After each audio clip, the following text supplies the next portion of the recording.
醒神醒神，靚仔靚女嚟緊今次就2025年啦，12月20號田草C+3賽事啦。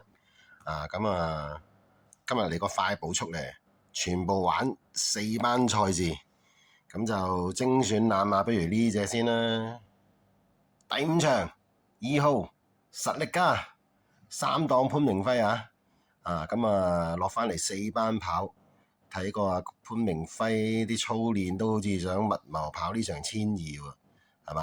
對上嗰2場跑1400，突然間咁樣一落班跑田草1200，係啦。今次仲有C+3欄，仲有3檔，精選攬馬5場2號，另外一匹呢，都幾中意佢嘅9號好精神，杜婉欣4檔，係啦。上次跑第2啊，睇下今次有冇機會啊？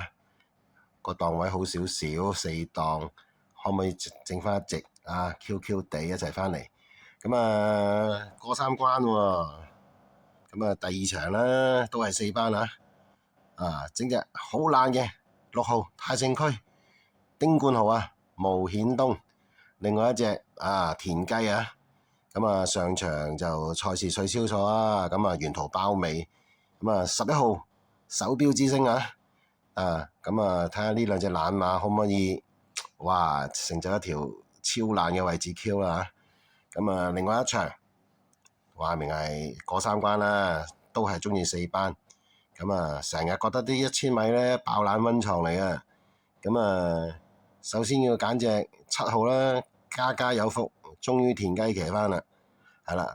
配備上有少少改動，雖然3檔就睇落去唔係幾好嘅檔位睇下可唔可以攞翻個主帥權之後就整鋪爛爛地嚟嘆下嚟。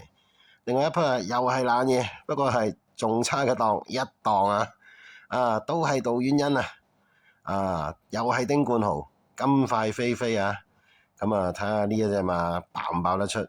今日超快步速啦。